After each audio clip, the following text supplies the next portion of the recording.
The law said I was free, but every Thursday night my employer locked the door and reminded me what freedom did not mean. My name is Charity Johnson. That was not the name they gave me when I was born. It was the name I chose the day the war ended. The day a Union soldier rode onto the Thornhill plantation in rural Georgia and read words that were supposed to change everything. You are no longer property. The year was 1865. I was 23 years old. Nearly 200 of us stood in the yard that morning, while the overseer read the order again and again, as if saying it enough times might make it feel real. Free. Some people cried. Some fell to their knees. One old man laughed so hard he nearly collapsed in the dirt, but I did none of those things. 12 years in the cotton fields had taught me something important about hope. Hope could be dangerous. It promised things the world rarely intended to give. So while everyone around me celebrated, I was already asking the question that mattered most. Where do you go when freedom gives you nowhere to stand? The Thornhill family did not leave the plantation. That was the first surprise. I had imagined freedom meant the masters would disappear, that the big house would empty, that the people who had owned our lives would vanish into whatever world men like them escaped to when their power ended. But 3 days after the announcement, Mrs. Thornhill walked down to the quarters holding a ledger book. "You can stay," she said. She called it employment now. Wages, room and board, fair terms. She spoke carefully, like a woman repeating a speech she had practiced in front of a mirror. But I could see her hands shaking. The plantation was dying. Her eldest son had been killed in the war. Her husband had come home crippled, and the cotton fields that once made them rich were falling apart without forced labor. They needed workers. Slavery was over, at least the legal kind. So now they needed something else. Employees. I understood the trap immediately, because unlike most people standing in that yard, I could read. An old man named Moses had taught me years earlier, secretly, late at night behind the smokehouse. He had been sold south from Maryland, but he carried the alphabet in his memory like contraband. He once told me something I never forgot. Knowledge is the only thing a master cannot whip out of you. And knowledge made certain things very clear. Wages meant debt. Room and board meant control. Fair terms meant whatever the person with power decided they were. But understanding a trap does not always mean you can escape it. I had nowhere else to go. No money, no family I could find, no land, no protection. So I stayed, and that decision, made in the quiet mathematics of survival, would shape the next 20 years of my life. By 1870, the arrangement had settled into something that looked almost normal. I worked inside the big house now instead of the fields, cooking, cleaning, serving meals. I also kept the plantation accounts, because Mrs. Thornhill's eyesight was failing, and her husband's hands shook too badly to hold a pen. My wages were $12 a month, paid entirely in credit at the plantation store. A pound of flour there cost nearly twice what it did in town. Once, I did the math quietly in the margins of the ledger. My real income came out to about 30 cents a week. Freedom, with a receipt. But that wasn't the worst part. The worst part began the year James Thornhill came home from Atlanta. He was the second son, the one too young to fight in the war, but old enough to inherit what remained of the family's power. 28 years old, handsome in the way wealthy men often are, well-fed, well-dressed, confident the world had been arranged for his comfort. He noticed me within a week. At first the requests were small. Bring tea to my study. Press this shirt yourself. Stay late and help organize my papers. Simple things, harmless things, but I recognized the pattern immediately, because I had seen it before. Before the war, masters always began this way when deciding which girl they would summon after dark. And one evening in November, James Thornhill closed the study door behind me. Then I heard the sound of a key turning in the lock. Standing there in that quiet room, I realized something. The war had not changed. Some forms of ownership do not disappear, just because the chains do. That night became the first entry in a ledger I began keeping for myself. A record of everything, every visit, every payment. Because even when the law says you are free, sometimes the only power left to you is the truth you refuse to forget. The first entry in my ledger looked almost innocent. November 8th, 1870, $5. No explanation, no description, just a date and a number. But I knew exactly what it meant. And so did the man who had paid it. The arrangement settled into a routine faster than I expected. Twice a week at first, sometimes 3. Always after the rest of the household had gone to sleep. A quiet knock would come at my door behind the kitchen, and a message from the butler. Mr. Thornhill would like to see you in his study. Like. That was the word they used. As if I had been invited to a pleasant conversation, instead of summoned to a locked room. James Thornhill was always polite. That was the strangest part. He never shouted, never raised his voice. He spoke softly, carefully, like a gentleman conducting business. Because to him, that was exactly what it was. Business. Afterward, he would place the money on the desk. $5, sometimes 7, if he had been drinking. Once, 10. He called it a gift. Extra for your discretion. I always took the money. Not because I wanted it, but because refusing it would have meant something else entirely. It would have meant admitting, out loud, that what happened in that room was not a transaction, and that would have been far more dangerous. The house staff knew, of course. People always know more than they pretend to.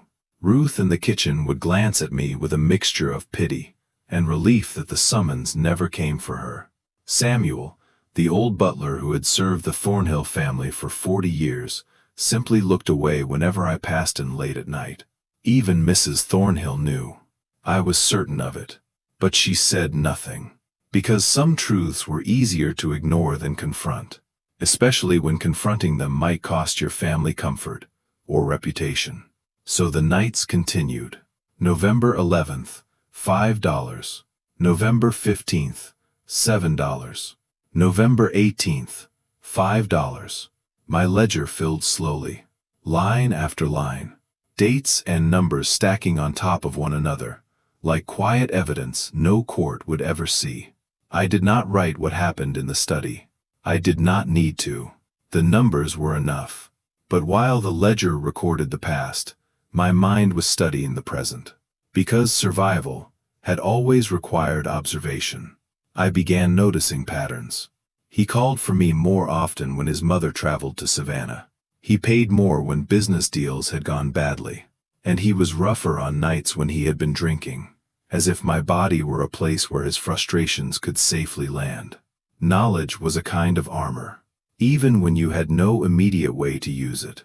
By the end of 1871, I had saved nearly $60.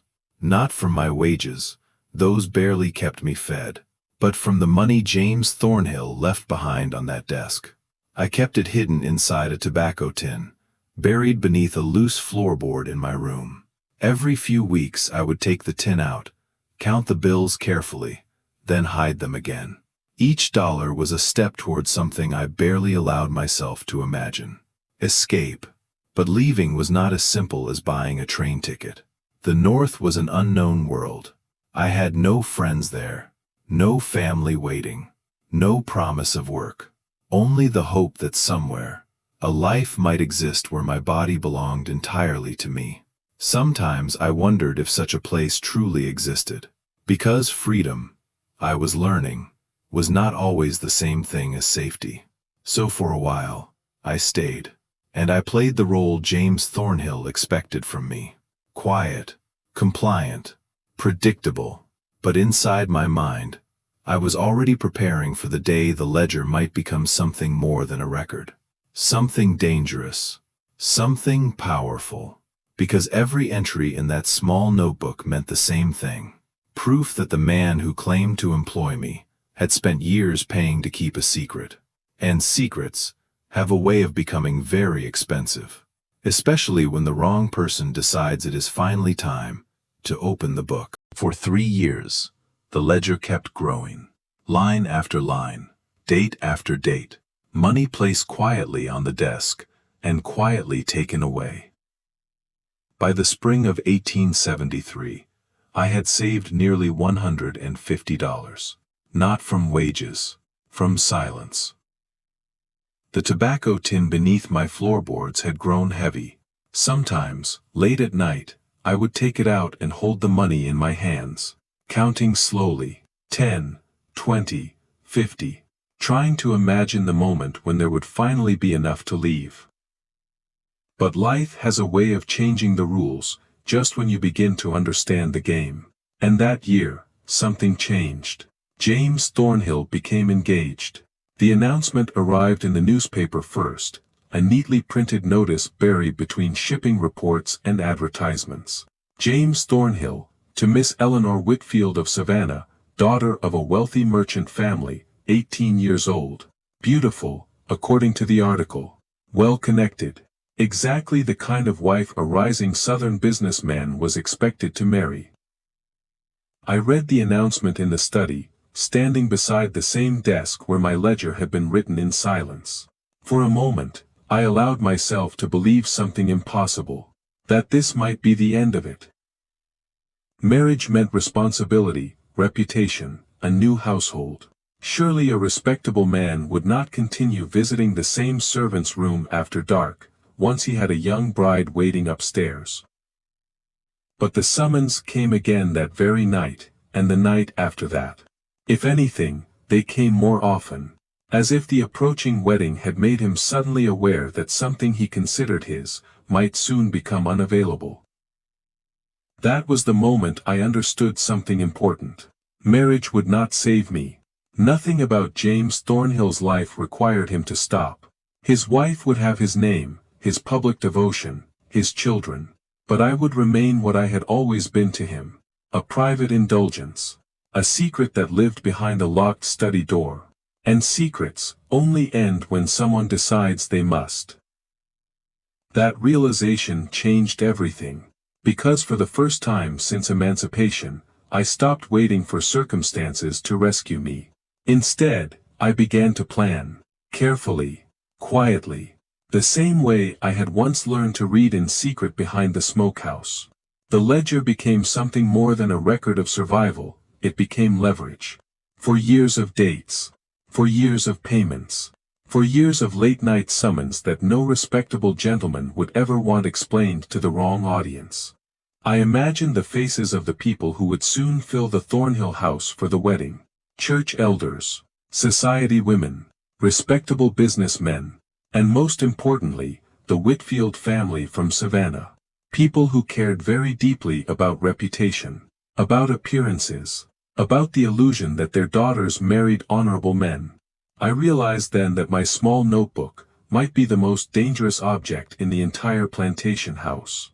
But power is only useful if you are willing to use it. And using it meant risk. Enormous risk. If James Thornhill discovered the ledger too soon, he could destroy it. Or destroy me.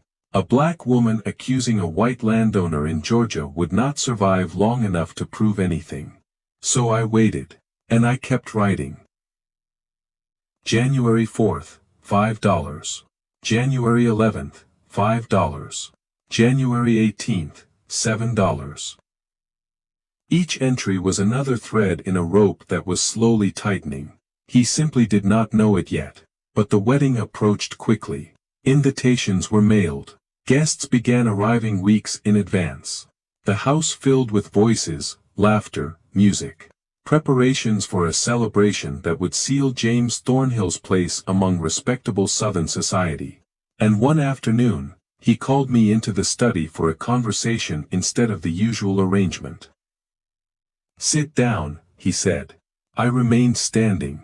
"With my marriage approaching," he continued, "certain arrangements will need to become more discreet. Not ended, not finished, just hidden more carefully." That was the moment I reached into my apron, and placed the ledger on his desk. For years of silence, laid open in front of him. And for the first time since the war ended, James Thornhill finally understood that I had not been powerless all those nights. I had been keeping score. James stared at the notebook for a long time, without touching it. The room was quiet except for the slow ticking of the clock on the mantel. Tick, tick, tick. Finally he picked the ledger up and flipped through a few pages.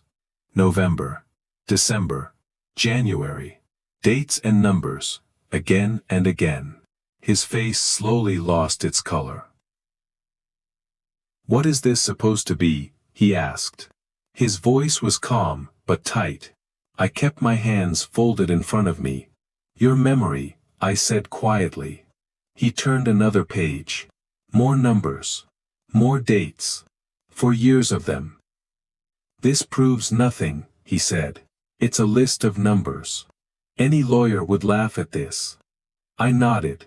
"You're probably right." For a moment he looked almost relieved. Then I continued speaking. "But I'm not planning to show it to a lawyer." That was when his eyes lifted from the page, and finally met mine. "Then who?" he asked. I answered slowly, carefully. "Your fiancée." The words hung in the air like smoke. "To her father," I continued, "to the pastor who will marry you. To the women hosting your wedding reception." I leaned forward slightly. "I cannot prove what happened in this room, but I can ask questions." I could see the calculation begin behind his eyes. Because men like James Thornhill understood something very clearly.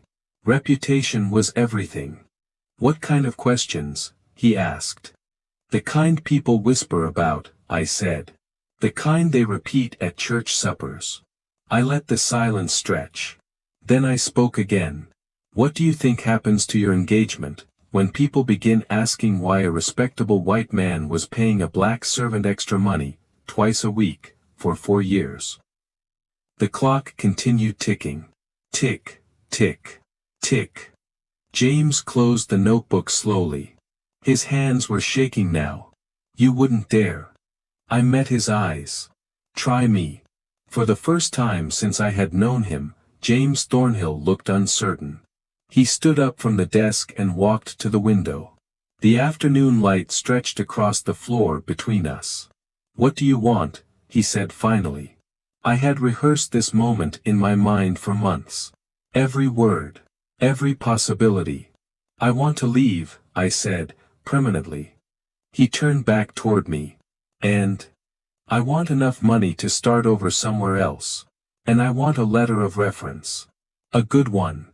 His expression hardened. "How much?" $200. The number hung in the air like a gunshot. James laughed bitterly. "That's extortion." "No," I said calmly. "That's survival." I kept my voice steady. "You took 4 years of my life. 4 years of my body. $200 is a very small price for silence." The negotiation lasted nearly 3 hours. James tried to bargain. He offered 100. Then 150. I refused every time. Finally he leaned back in his chair and rubbed his face. "You'll leave Georgia," he said. "You'll never speak about this again." "Yes. And the ledger?" I closed the notebook slowly. "It stays with me." Another long silence filled the room. Then James Thornhill nodded once. "Fine." The money arrived the next day. Cash. $200 placed in a small envelope. 2 days later he handed me the letter. Written on Thornhill family stationery. It described me as hardworking. Trustworthy. An exemplary employee. It was a lie, but it was also a key. I gave my notice the following morning. 2 weeks. The other servants were surprised. Ruth pulled me aside in the kitchen. "Where will you go?" she asked. I smiled for the first time in years. "Somewhere else," I said. During those final 2 weeks, I packed everything I owned into a small trunk. A few dresses. Some books. The tobacco tin filled with money. On my last morning at Thornhill plantation, I walked through the house one final time. The kitchen, the dining room, the hallway that led to the study. I paused outside that door for a moment, then kept walking. The front drive stretched long beneath the oak trees. Spanish moss swayed gently in the warm Georgia air. I did not look back, not once. 6 hours later, I was on a train heading toward Atlanta. The $200 sewn into the lining of my dress. My entire life packed into a single trunk. For the first time since Emancipation, I was not just free on paper. I was finally leaving the place where freedom had been sold to me, one locked door at a time. Atlanta was louder than any place I had ever seen.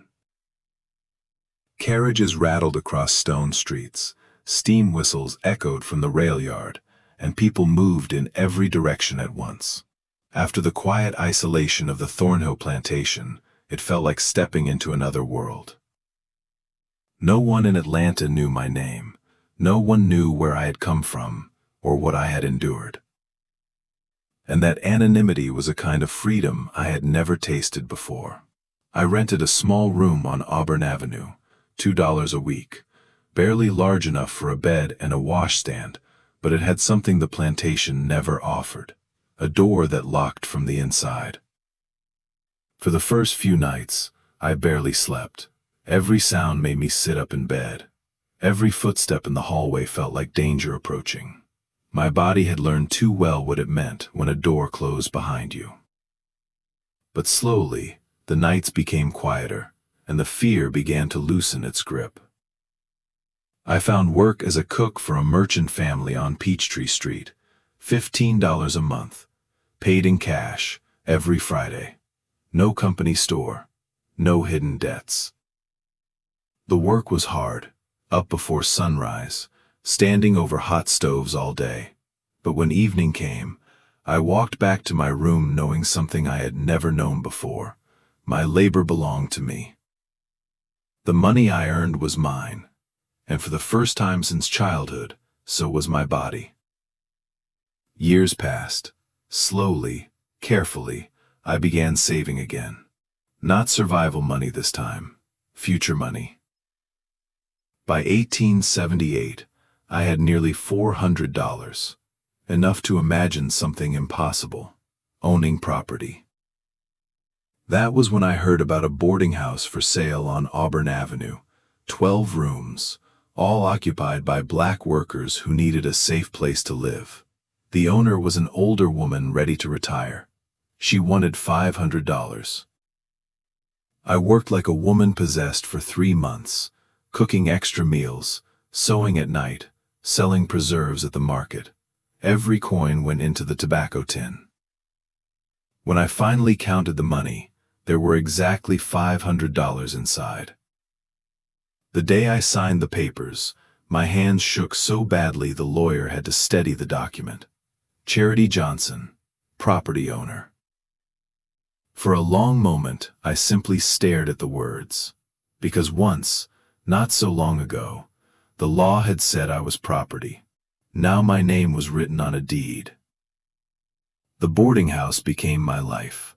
I cleaned rooms, cooked meals, collected rent. Eventually, I hired 2 women to help. Then more tenants arrived. Workers, laborers, women escaping bad marriages, men looking for a second chance. It became more than a business. It became a refuge, a place where people who had been pushed to the edges of the world could start again. Years later, Ruth appeared at my door. The same Ruth who had worked beside me in the Thornhill kitchen.